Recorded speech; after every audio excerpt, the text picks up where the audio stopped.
Whatever that was, it's broken now. Yeah, this is right around that room where I fought the hunters before, if I remember right. Hey.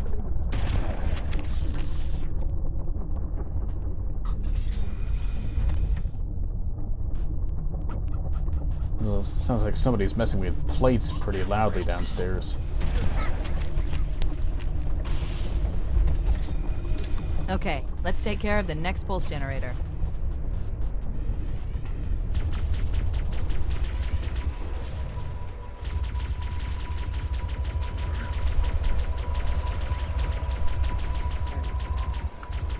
You try to take care of the ghost first. You know, if they could stop spinning around in circles.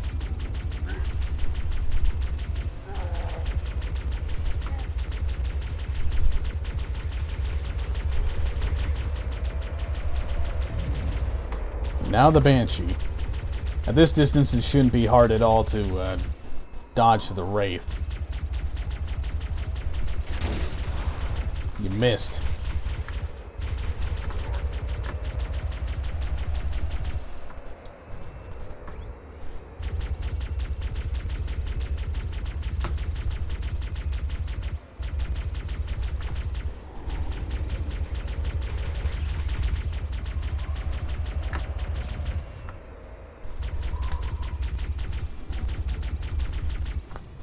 Unfortunately, due to the very limited range of vertical look that the Ghost gives you, it can be pretty tough to take out the Banshee. Especially when your computer's as retarded as mine and likes to, you know, drop you down into fucking slow motion frame rates for some reason.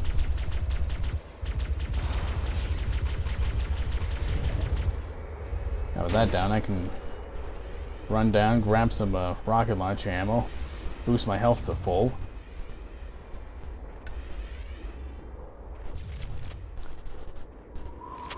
Shotgun ammo as well, of course.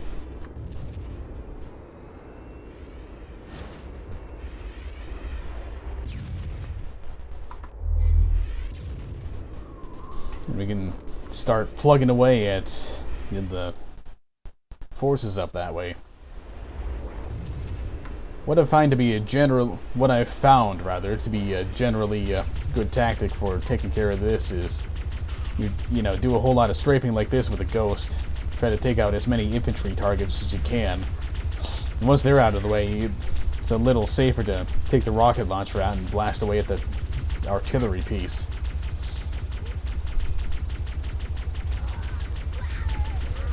Maybe I'll zoom in a bit here just to see my targets a little better. Which is, of course, something you can't do in the vanilla game, but it's zoomed in this much by default in the vanilla game anyway. Well, technically, it's slightly less than this, unless you're playing the PC version in widescreen, but yeah, that's just, you know, details for minus garbage.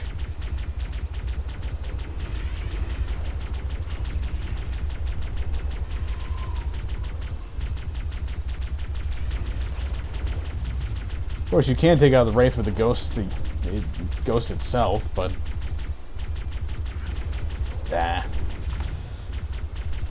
it works. But I like blowing it up with a rocket launcher a bit better.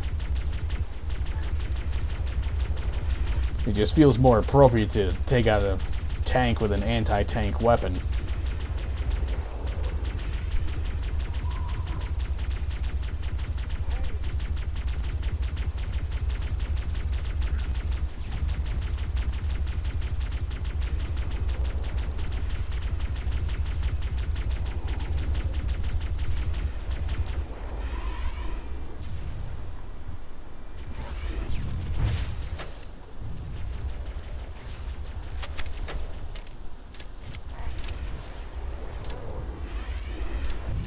Eventually it just gets monotonous trying to do that tactic, which is why I decided to swap here. Now I'm going to die for it.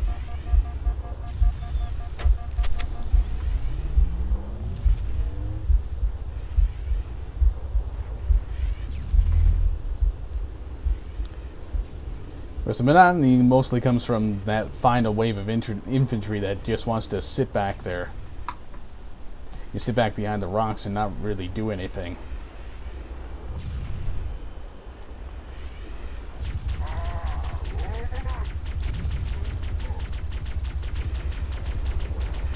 Like, I can at least take out the elite. That'll make... Yes, that'll make everything a whole lot easier.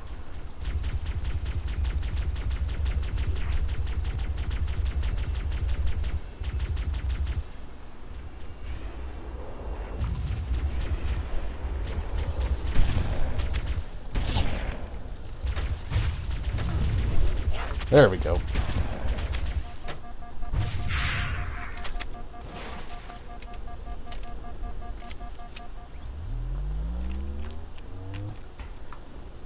Now I just need to head back and pick up the last bit of ammo.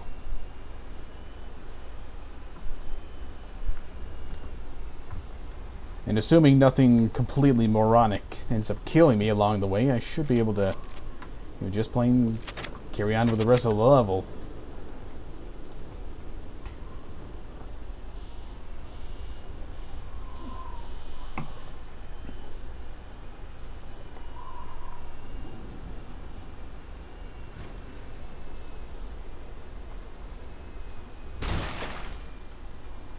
I don't think...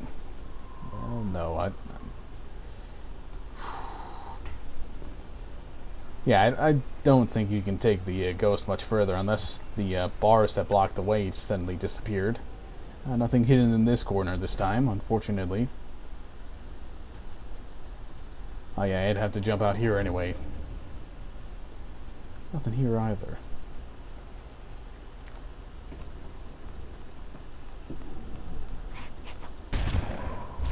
Oop.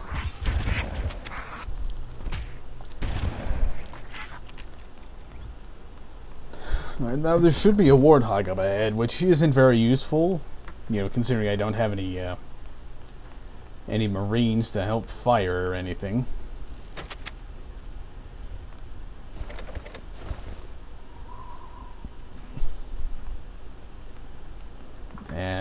I don't remember if you can eventually squeeze the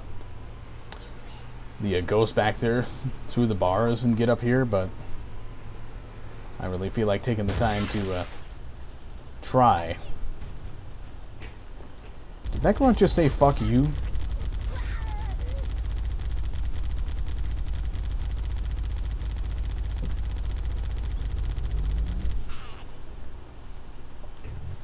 Of course, that's an extremely dangerous way to try to go through this area, because they can just kind of throw a plasma grenade at you and then you're screwed.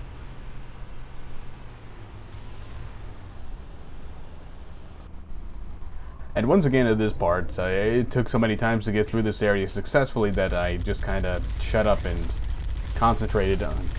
Sorry, I had the speakers on. Just kind of shut up and concentrated on, playing the game so much that there was no commentary. The best tactic I've been able to find for this level on high difficulty is, well, essentially what you're seeing here. Try to take out the Banshees from way back there, far enough back that nothing is shooting at you. Then take out these Hunters, which is easily enough done just by running them over the Warthog. Though I suppose this area might be a little easier if you manage to squeeze the Ghost up through those bars. Anyway, with those done, you drive up and around this way. And as long as you can get the timing taken care of just right, you should be able to take care of the Wraith fairly easily with a rocket launcher here. It's just a matter of leading the shots right, being able to judge where the Wraith is going to move next, and within 2 or 3 rockets, 4 or 5 if you're really unlucky, that's ones that hit, you should be able to take it down. It should be done, and then the rest you can take out fairly easily just by blasting it away with the turret. Alright, now at this point, unless something incredibly stupid happens, I should be finally in the clear and not have to cut out 30 minutes of footage.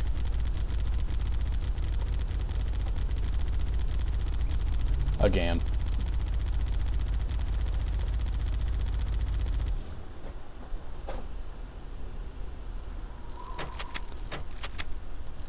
Everything's fully reloaded. Yep.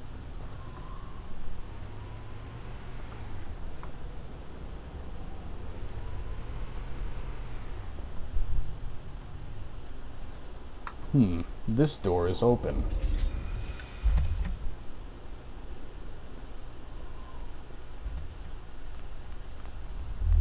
Well, the health pack, that's certainly useful. Health packs. I don't remember seeing this last time I was in here.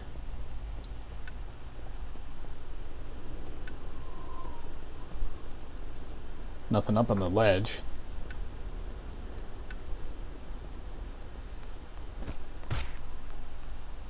Fair enough, I suppose.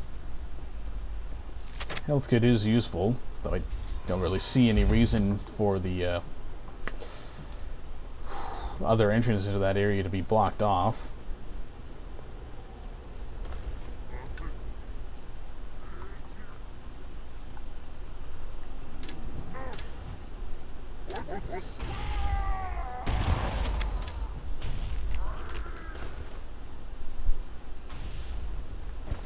Well, I think and hope he's dead. Good. Good.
Damn, I was hoping to knock that turret off the ledge.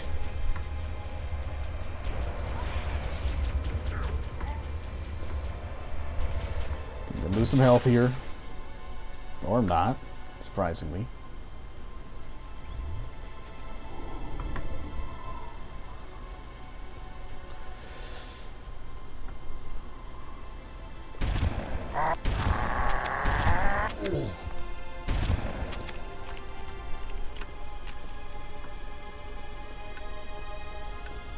I'm not really seeing the point behind this thing,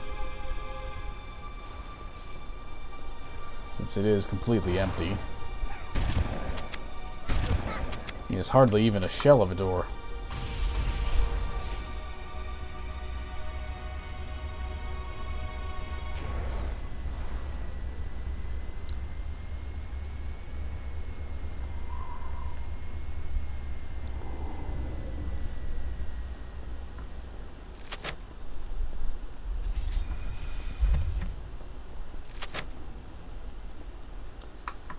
Finally, a checkpoint. Good.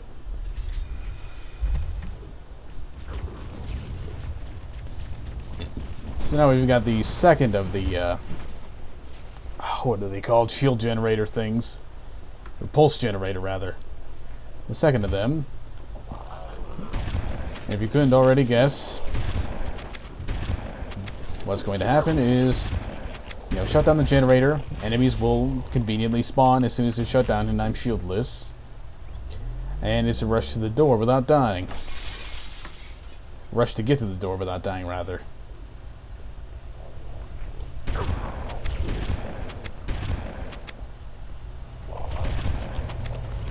Definitely not the best designed of areas.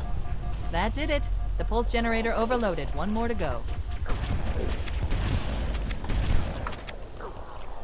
To add insult to injury, rockets. Enemies with rockets.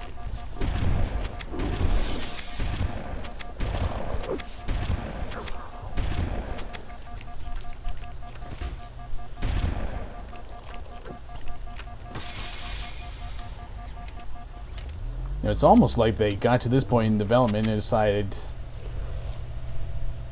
you know, it's late in the game. We should turn up the difficulty a bit. Well, that's a good idea. How about we figure out some way that's just gonna frustrate people? I hear that's the best kind of way to make things difficult.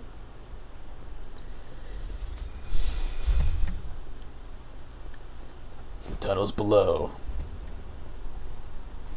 I've located the Pillar of Autumn. She put down 1,200 kilometers upspin. Energy readings show her fusion reactors are still powered up. The systems on the Pillar of Autumn have fail-safes even I can't override without authorization from the captain. We'll need to find him, or his neural implants, to start the fusion core detonation. That tunnel leads to the next section of canyon. The final pulse generator we need to destroy is through there. And as I was trying to say before I was so rudely interrupted by the story, I don't think this is the game where I got the tunnels below from, in terms of using that as a means to title videos or put shit in the description. I think I and the game mainly got it from Doom, but hell, I don't remember. Whoops. Ah, what a shame. I can no longer fly the vehicle. Ah, look at you sitting in the corner.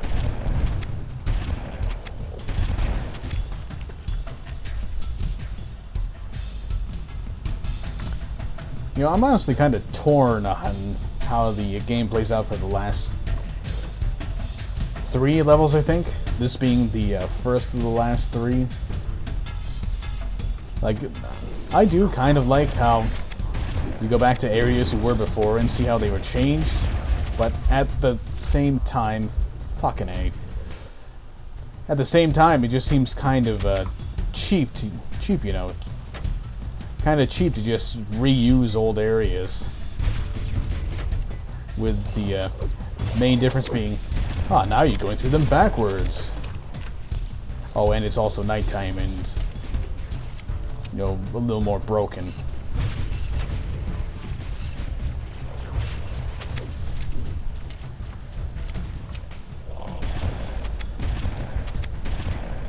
Kind of like my aim there. How the fuck do you miss 4 shots in a row at that close of range? Terrible.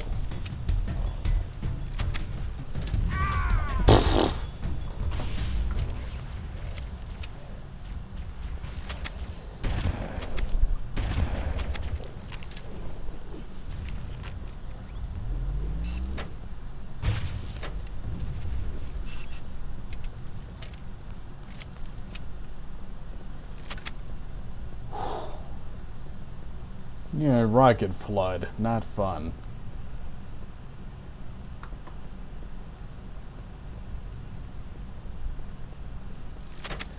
At least there's a med kit over here. Helps with the frustration a bit. Not that most of it should be audible to the viewer anyway, since I am, you know, actually editing now.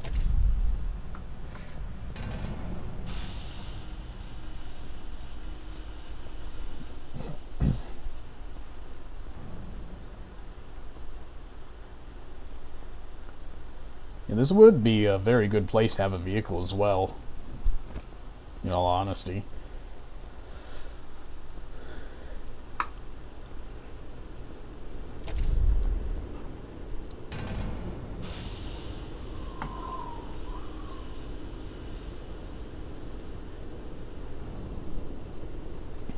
As we return to the big open outside world area with a whole lot of enemies swarming, if I do remember right. Final run for this level. I can't remember if I said this before or not, but I do kind of wish I could just kind of run the game at the aspect ratio that was shown, that gets shown when the black bars come down. It'll allow me to have this comfortable field of view without, you know, the models clipping through the screen because they didn't. Or, no, it's not even a matter of they didn't. It's a matter of they put the weapon model, view models too close to the view camera. Because, you know, the weapons and such are clearly modeled beyond what you're able to see here. It's just that they've got the stuff too close to the view camera.